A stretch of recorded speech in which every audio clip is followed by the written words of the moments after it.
The sound of flies buzzing filled the hot summer air as two detectives lifted the trunk of a white and blue police cruiser that had been sitting unused in the county lot for days. The moment the lid rose, the smell of death poured out. Inside was the lifeless body of a teenage girl, her skin pale, her clothes wrinkled and torn. Her once bright eyes were closed forever. She had been missing for nearly a week, and now here she was, in the trunk of a car belonging to one of the town's most trusted police officers. The officers who stood around froze in disbelief. How could this happen? A cop, the very person sworn to protect the community, was now the prime suspect in the death of a girl he had promised to drive safely home. But the most shocking part wasn't just that she was found in his patrol car. It was that the man everyone thought they knew, the friendly officer who waved at neighbors, who stopped by the diner for coffee, who even volunteered at school safety talks, was hiding this dark, sickening secret all along. The silence was heavy. No one dared to speak. The truth was out, but the question that burned in everyone's mind was, how did it come to this? It started out as an ordinary Friday night in a small Pennsylvania town. For 16-year-old Hannah Miller, it was a night she had been looking forward to all week. Her best friend had invited her to a party, just a simple gathering with music, snacks, and laughter. It was a kind of teenage excitement that made life feel bigger than the walls of home or school. Hannah was a good kid. She was shy in class, but playful with her friends. She dreamed of becoming a nurse someday, just like her aunt. That night, she wore a simple floral dress and a denim jacket, her hair tied back in a messy bun. She looked like any other teenager ready for a night of fun. Her parents trusted her. They weren't the strictest, but they always made sure she knew the rules. Call when you arrive, let us know when you leave, and most importantly, stay safe. Hannah promised she would. She even texted her mom a smiling selfie before heading out the door. Don't worry, I'll be fine. The party was at a friend's house just outside town. Music pulsed through the living room as kids danced, sang, and told jokes that only they found funny. Hannah didn't drink. She wasn't interested in that. She mostly sat with her friends on the couch, sipping soda, scrolling through TikTok, and giggling at inside jokes. But when midnight came and kids started heading home, Hannah realized her ride had already left. Her phone buzzed with low battery warnings, and she couldn't reach her mom or dad. Standing outside, unsure what to do, she saw the flash of blue and red lights in the distance. A police cruiser slowed down, then stopped in front of her. The officer stepped out, his badge gleaming under the streetlight. It was Officer James Carter, 34 years old, well known in town. Everyone trusted him. Parents often said, "If you're ever in trouble, find Officer Carter." "Hey there," he said, his voice calm and friendly. "It's late. You shouldn't be out here alone. Need a ride home?" Relieved, Hannah nodded. "Yes, please. My ride left and my phone's dying." "Hop in," he said with a smile. "I'll make sure you get home safe." That was the last time anyone saw Hannah alive. The next morning, when her parents woke up and found her bed empty, panic set in. They called her phone. It went straight to voicemail. They called her friends. No one knew where she was. By afternoon, they filed a missing persons report. The town quickly mobilized. Flyers with Hannah's picture appeared on lampposts and in shop windows. Volunteers searched parks, fields, and back roads. Her parents pleaded on the local news, "If anyone knows where our daughter is, please help us bring her home." Days passed with no sign of Hannah. Rumors swirled at school. Some whispered she had run away. Others said she must have been kidnapped by a stranger. But no one suspected Officer Carter. He still showed up to work, wearing his uniform, smiling, nodding at neighbors. He even helped hand out flyers. Then, on the 5th day of the search, the stench coming from the police department's back lot grew too strong to ignore. Mechanics complained about a rotten smell near one of the unused patrol cars. When detectives went to check, they opened the trunk and made the gruesome discovery. It was Hannah. And the car? It belonged to Officer James Carter. The whole town went into shock. How could the man trusted to protect their children be the one hiding the most horrifying secret of all? As news spread, her parents collapsed in tears. Her classmates lit candles in front of the school. and the police department scrambled to contain the storm of anger and betrayal now aimed at them. Detectives knew this was no longer just a missing persons case. It was a murder investigation. But there was one question no one could yet answer. Was Officer Carter really the killer, or was someone trying to frame him? And with the community's trust in shreds, investigators faced the hardest job of their lives, uncovering the truth, no matter how ugly it turned out to be. The first step? Bringing Carter in for questioning. But what they didn't know was that this case would drag them into a web of lies, hidden secrets, and shocking betrayals that no one in their quiet town was ready to face. Detective Laura Bennett had been on the force for 15 years. She had seen plenty of cases, drug busts, robberies, even the occasional murder. But nothing had prepared her for the sight of a teenage girl's body stuffed into the trunk of a patrol car. And not just any patrol car, one that belonged to one of their own. The air in the station that morning was thick with unease. Some officers whispered in corners. Others avoided eye contact. It felt like the walls themselves were holding their breath. Carter sat in the interrogation room, still wearing his uniform, though his badge and gun had been taken.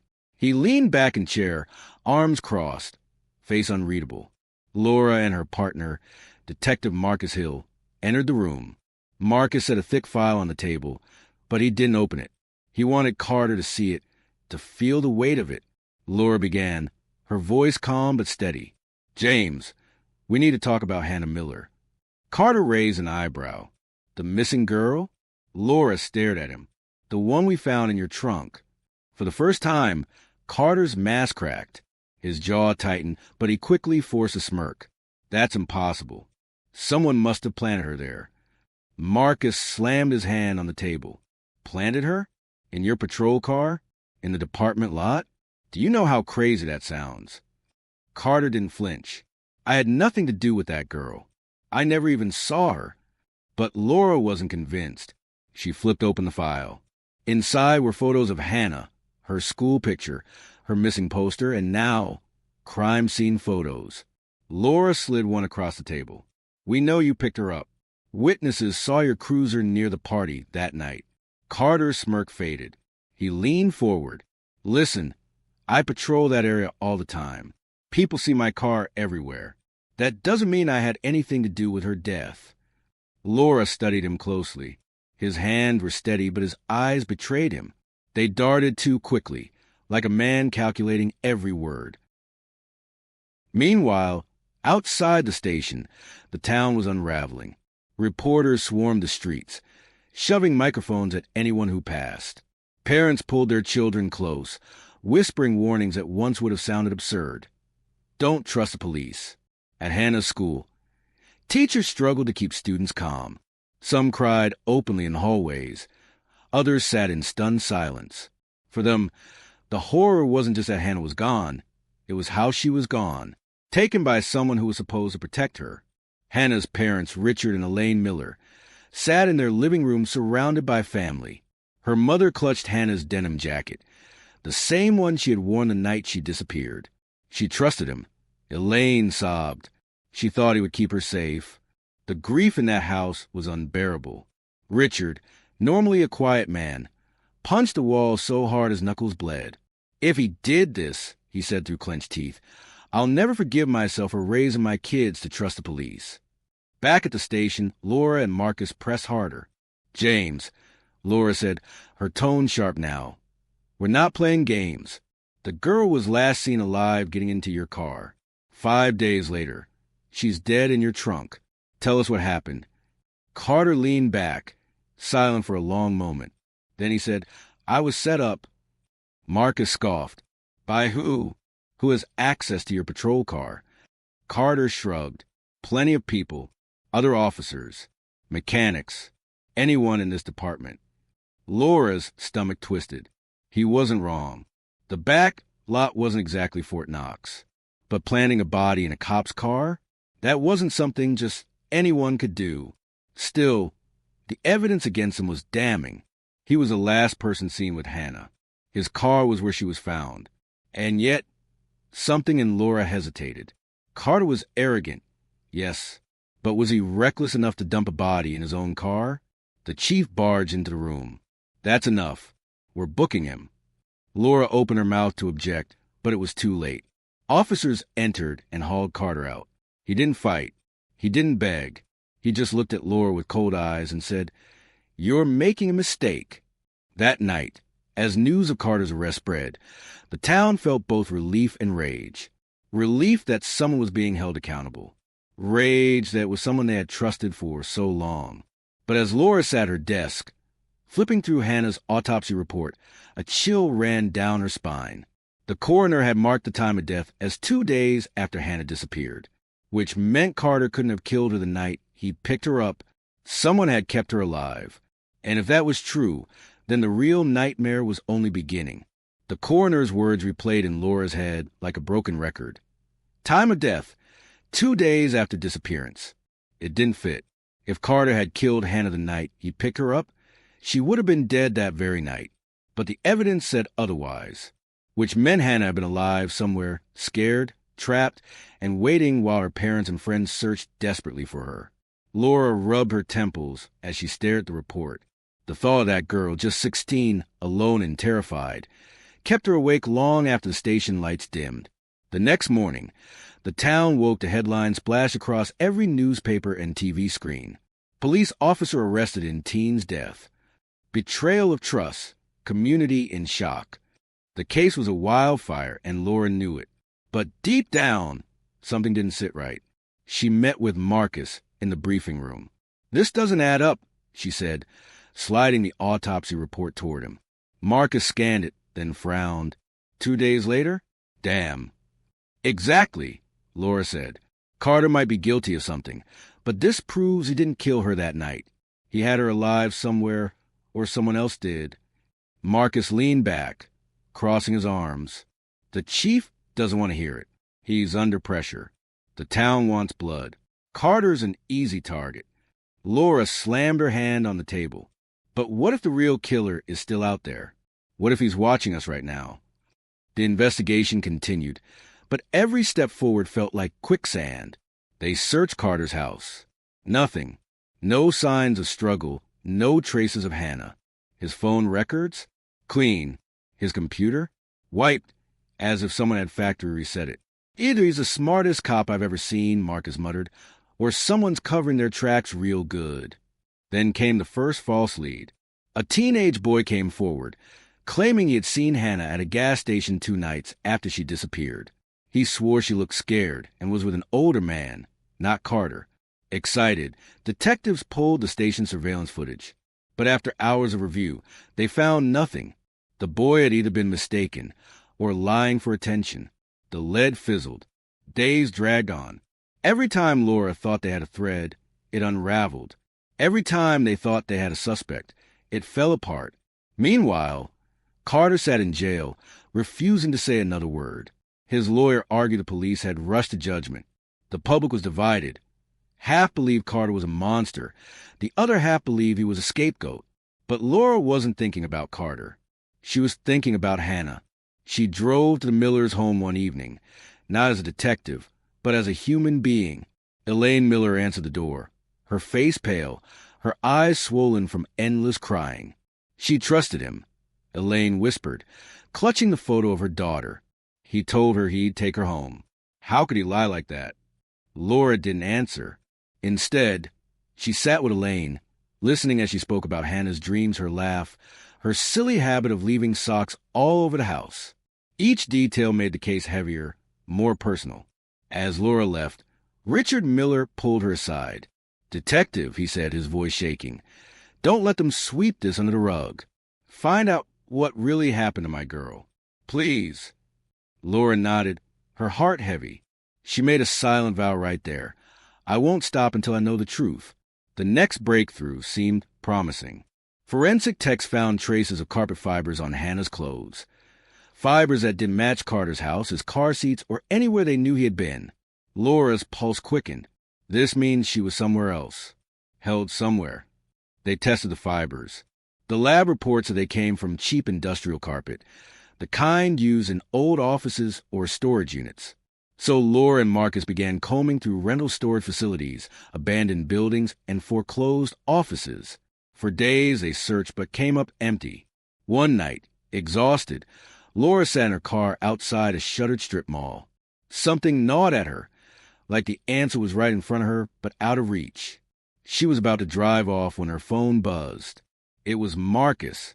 "You're not going to believe this," he said. "We just got a call.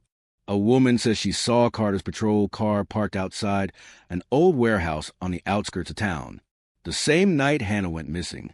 Laura's grip on the wheel tightened. A cold shiver ran down her spine. "Send me the address," she said. She drove into the night, headlights cutting through the darkness, toward the warehouse that might hold the answers they'd been chasing.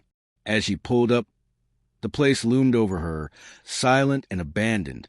The windows were boarded. The door hung loose on its hinges. Her flashlight cut through the dust inside. Empty crates, broken chairs, the smell of mold. But then she noticed something. Faint scuff marks on the floor, leading toward a locked door in the back. She tried the handle. It wouldn't budge. Her heart pounded as she forced it open. The smell hit her instantly, stale, suffocating. And on the floor, she saw it. Strands of long brown hair tangled in duct tape. It was Hannah's. Laura froze. If Hannah had been held here, that meant someone had brought her here, alive. And the person who did it was still out there, watching, waiting. The warehouse discovery sent shockwaves through the department. Hannah hadn't just vanished into thin air. She had been held captive, and the duct tape with strands of her hair proved it. Laura stood in the dimly lit evidence room later that night, staring at the sealed evidence bag. The tape was sticky, grimy, and clung to her gloves when she had first picked it up. Every time she closed her eyes, she pictured Hannah struggling against it, terrified and alone. It was the kind of detail that changed an investigation. This wasn't just a crime of impulse. It was planned, deliberate, and that meant the killer had taken risks. Big ones. The next morning, Laura presented the evidence at briefing. "This tape was found in the warehouse," she explained to the team. "Fibers on Hannah's clothes matched the carpet in that building. She was alive there. Someone held her captive for at least 2 days." The room buzzed with murmurs. Some officers looked uncomfortable. Others avoided eye contact altogether. Chief Reynolds slammed his hand on the table. "So what's your point?" "Carter still picked her up. Carter's car still had the body." Laura locked eyes with him. "My point is Carter might not have acted alone." The room fell silent. Marcus added, "Think about it. Who else would know Carter's patrol schedule? Who else would know where the department keeps its cars? Someone with inside access." Reynolds' jaw tightened. "You're suggesting one of our own?" "I'm saying we can't rule it out," Laura said firmly. The chief dismissed the room, but Laura could see the fear in his eyes. A dirty cop was the last thing this town, or this department, could handle. Later that day, Laura and Marcus returned to the warehouse with forensic techs. They dusted for prints, bagged fibers, collected soil samples. And then they found something chilling. Hidden behind a stack of broken pallets was a small plastic evidence bag. Inside was a pair of latex gloves, police-issued gloves. Laura's stomach dropped. This isn't a coincidence. This was planted or left behind by someone who knew what they were doing. The bag was tagged with an ID number. Every piece of police-issued gear was logged. If they traced the number, they'd know who it belonged to. Meanwhile, outside the department, pressure was boiling. Protesters gathered at the station steps, holding signs. "Justice for Hannah." "Who protects us from the police?" The media demanded updates. Politicians made speeches about transparency and restoring trust. But the Miller family stayed home, drowning in grief. Elaine stopped eating. Richard barely spoke. Their living room became a shrine of photos, candles, and stuffed animals left by neighbors. One evening, Laura visited again. She brought them the news gently. "We found evidence Hannah was alive for 2 days after she disappeared. We're doing everything we can to find out who's responsible." Elaine's hands trembled. "Alive? You mean she suffered?" Laura hesitated, then nodded. Elaine broke down, sobbing so hard her body shook. Richard's face turned red with rage. "Then find him. Whoever did this, find him." Laura promised she would. But inside, She wondered if the answer would cut even deeper than the Millers were prepared for. The next day, Marcus burst into Laura's office, holding a file. "You're not going to believe this," he said, dropping on her desk. Laura flipped through it. The latex gloves from the warehouse had been logged out 2 weeks before Hannah disappeared. By Officer James Carter. Laura's chest tightened. That doesn't prove he used them. Anyone could have taken them from his locker. Exactly, Marcus said. But it does prove someone wanted this to point back to Carter. Laura leaned back, staring at the ceiling. So we're dealing with someone who's either trying to frame him or working with him. The thought made her sick. If more than one officer was involved, the rot went deeper than anyone realized. That night, Laura sat in her car outside the station, watching officers come and go. Every face looked different now. Every laugh, every handshake. It all felt like a mask hiding something darker. She started making a list of names. Officers with access to Carter's patrol car. Officers who had reason to cover for him. Or set him up. As she scribbled, her phone buzzed. It was an unknown number. She hesitated, then answered. A low, distorted voice spoke. "Stop digging. You don't know who you're messing with." The line went dead. Laura froze, her heart hammering in her chest. She looked around the parking lot. Empty. Quiet. But someone was watching her. Someone inside the force. And they wanted her to back off. The call haunted Laura all night. She barely slept, replaying that voice in her head. Stop digging. You don't know who you're messing with. Whoever it was, they weren't bluffing.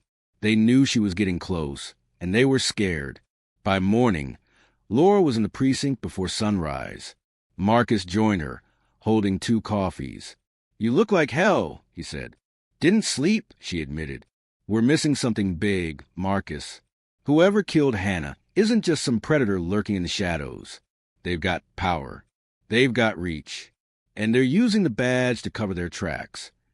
Marcus slid into his chair, lowering his voice. "If that's true, we can't trust anyone in this building." Laura nodded. "Which means we work alone from now on. Just you and me." The breakthrough came that afternoon. Forensics finally finished running DNA on the duct tape from the warehouse. Along with Hannah's hair, they found a partial DNA profile belonging to a man. When Laura saw the name on the report, her blood ran cold. Officer Daniel Reeves. He wasn't just anyone. Reeves was Carter's closest friend on the force. They patrolled together, covered shifts for each other, shared beers after work. Marcus swore under his breath. If Reeves's DNA is there, then either he was in that warehouse, or he's the one who put Hannah there. Laura's hands trembled as she held the report.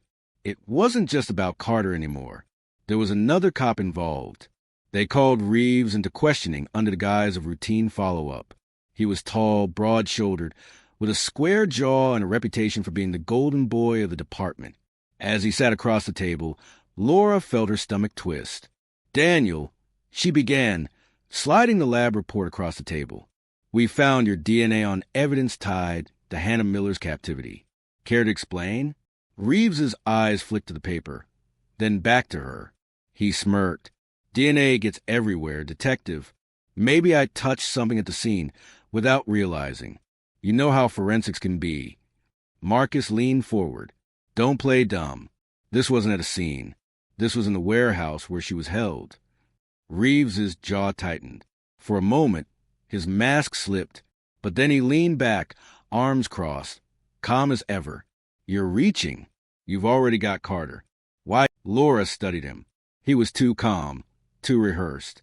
That night, Laura drove home in silence.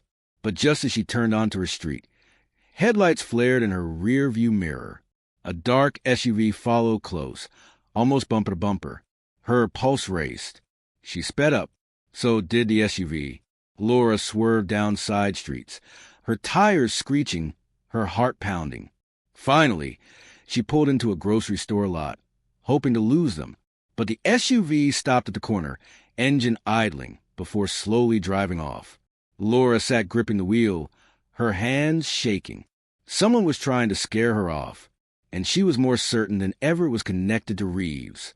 The next morning, she met Marcus in secret at a diner outside town. She laid it all out. The SUV, the threats, the DNA. Reeves is dirty, she said firmly.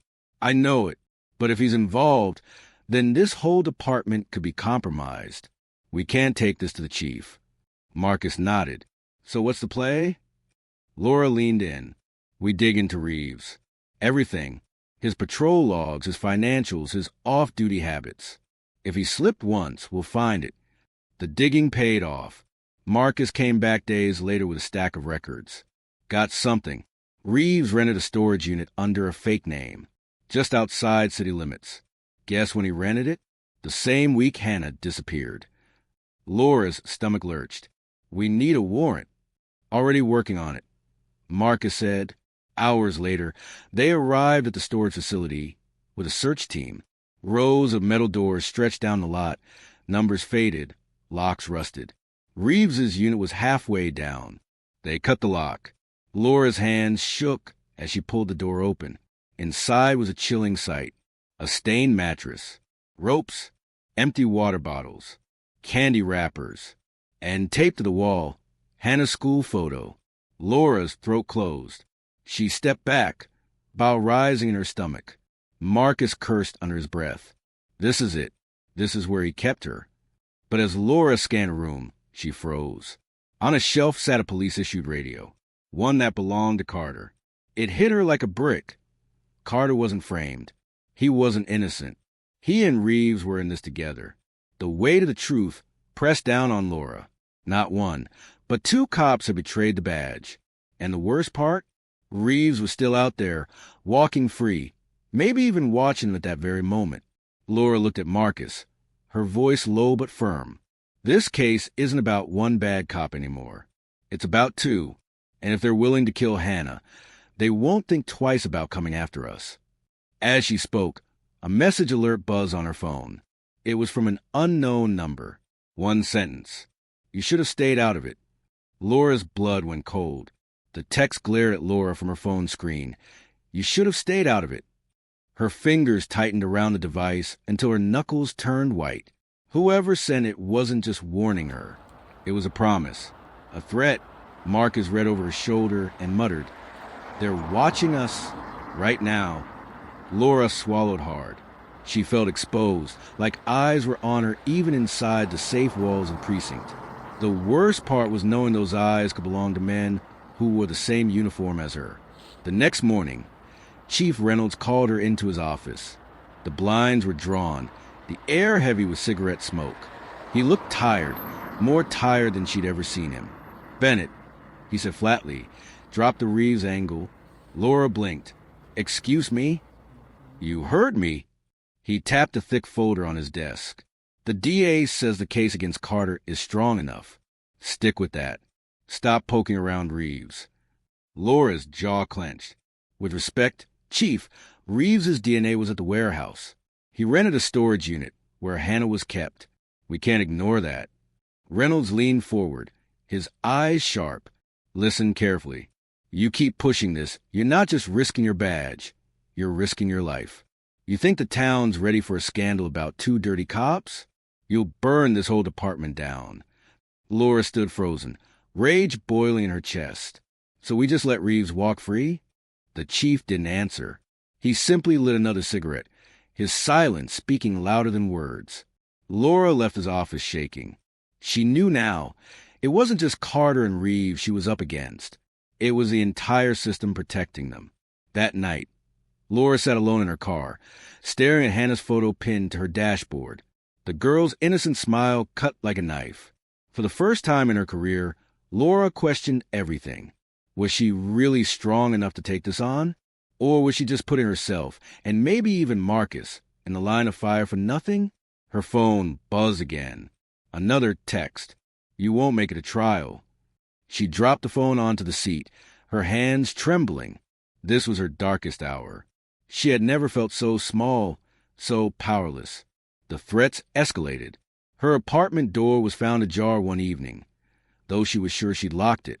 Her files were rifled through, nothing stolen. But a single bullet sat on her kitchen table. Marcus begged her to stay at his place for safety, but Laura refused. If I run now, they win, she said, though her voice wavered. Sleep became impossible. Every creak in the night sounded like footsteps, every passing car like a tale. Then came the blow that nearly broke her. A new piece of evidence surfaced. Dashcam footage from Carter's cruiser. For days, Tex had claimed it was corrupted, but suddenly it appeared fully intact. The footage showed Carter pulling up near the party, Hannah getting into the car, but the last frames were damning. Carter driving straight toward the outskirts of town, toward the warehouse. The DA called it the nail in the coffin, but Laura's gut screamed otherwise. The footage was too perfect, too clean. It felt staged, like someone had spliced it together to seal Carter's fate and bury Reeves for good. Marcus frowned as they watched it on the evidence room monitor. If this is fake, it means someone on the inside tampered with evidence. Laura whispered, which means the rot goes even deeper. Meanwhile, the public was turning violent. Protesters clashed with police outside the courthouse. Hannah's classmates carried candles in a vigil that ended with shouts of anger, not prayers. The Miller family sat in silence at home, refusing interviews, refusing comfort. Elaine barely spoke anymore. Richard, once a calm man, had become consumed with vengeance. "This isn't justice," he told Laura one night, his voice hollow. "This is a cover-up." His words echoed Laura's own fears. One rainy evening, as Laura left the station, she found a note tucked under her windshield wiper. The ink bled from the rain, but the words were still visible. "Next time it's you." She scanned the dark parking lot, her heart hammering. The place was empty, but she knew Reeves was out there, watching, waiting. And unless she found a way to break this wide open, Hannah's killer and his accomplice would walk free. That night, exhausted, shaken, and more alone than ever, Laura sat at her kitchen table staring at her files. She was at rock bottom.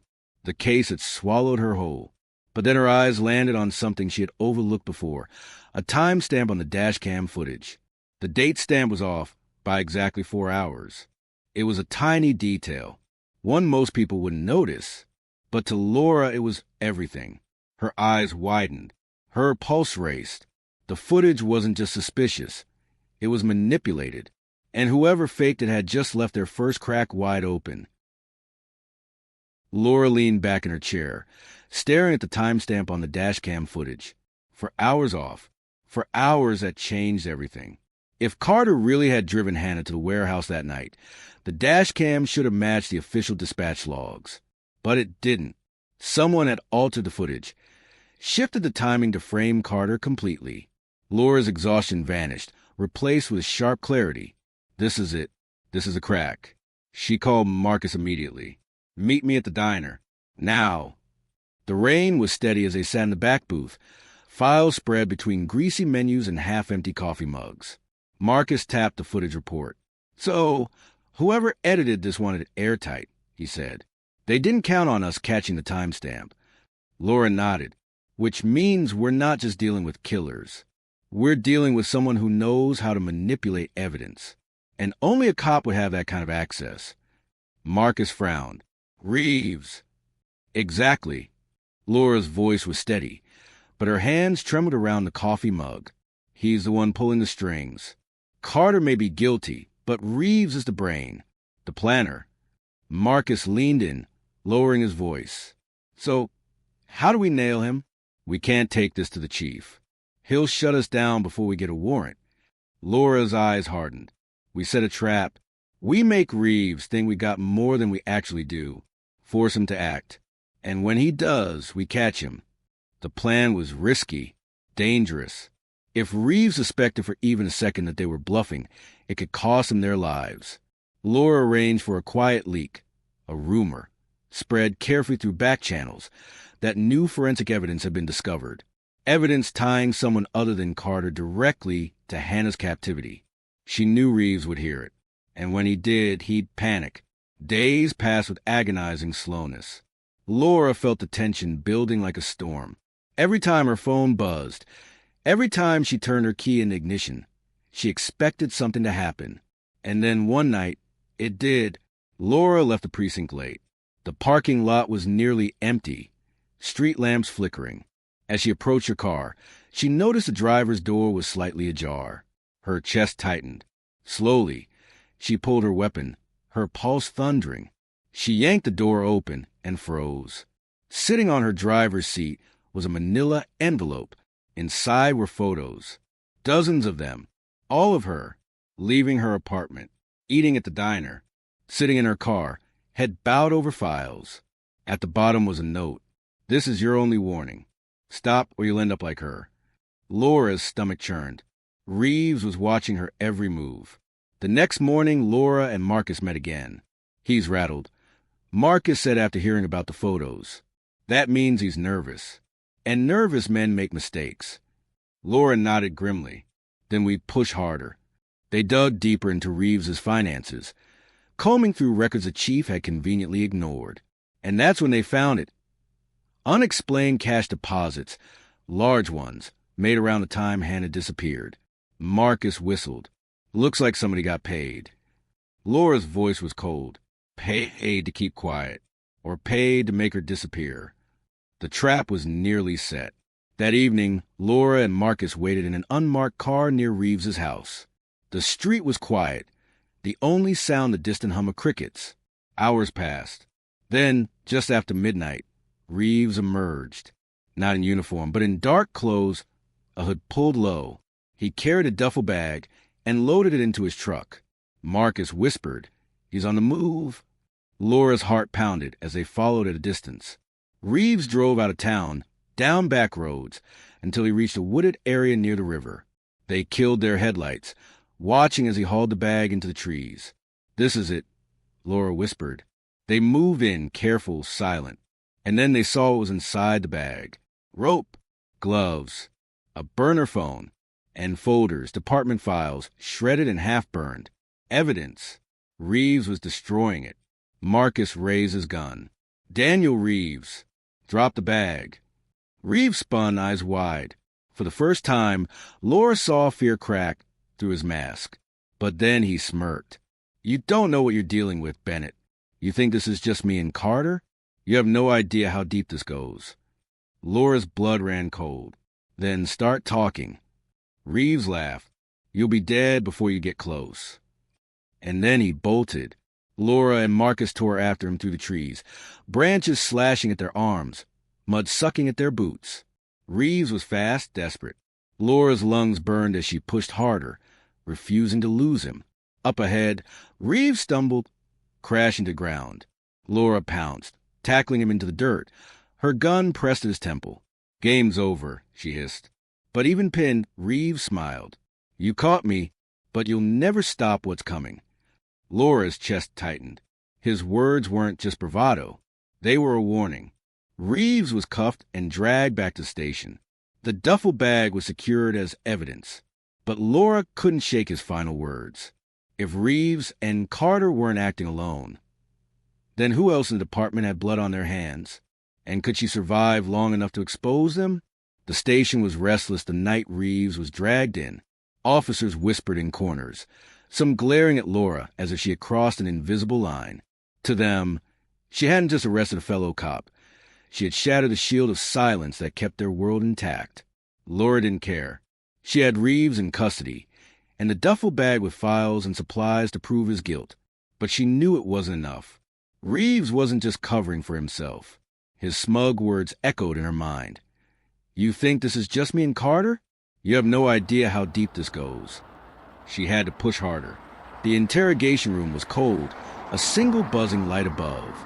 Reeves sat with his hands cuffed, leaning back like he had all the time in the world. Laura and Marcus entered. She dropped the duffel bag onto the table. Rope, gloves, files.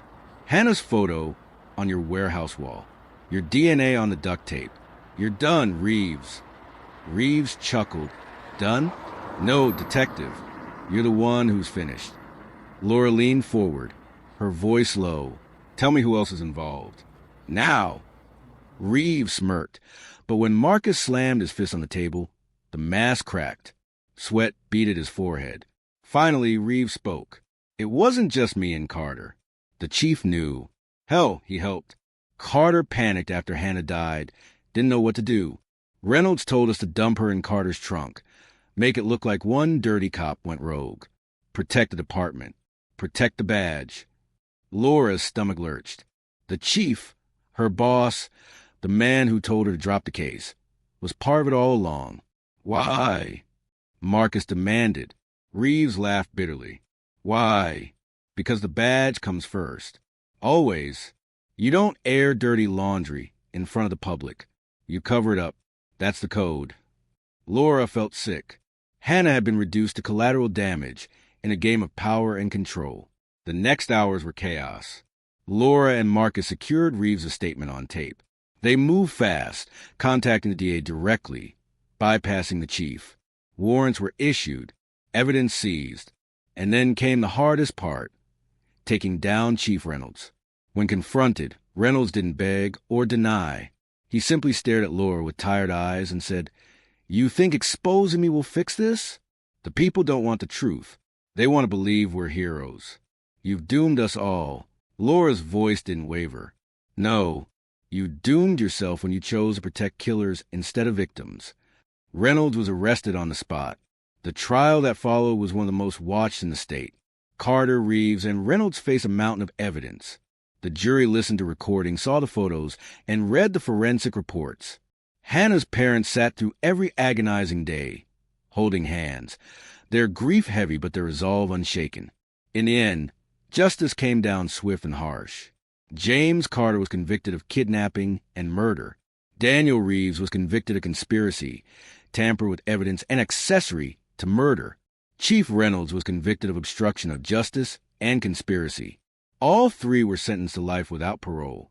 The courtroom gasped. Reporters scribbled furiously. But for Hannah's parents, the verdict was bittersweet. Their daughter was gone forever. No sentence could bring her back. Elaine sobbed quietly into Richard's chest. Richard whispered, "We did it, baby. We got justice for you." Months later, the town was still healing. The police department was torn apart, its reputation in ruins. But reforms were underway. New leadership, new oversight, new promises. At Hannah's grave, Laura stood with flowers in her hand. The sky was gray, the wind soft. She placed the flowers down and whispered, "I kept my promise, Hannah.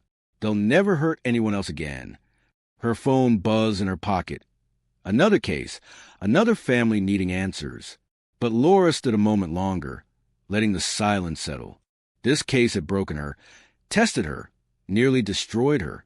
Yet it had also reminded her why she wore the badge. Not for the system, not for the shield, but for the people who couldn't fight for themselves. As she walked away, the weight of Hannah's smile stayed with her, a reminder of the price of silence and the power of truth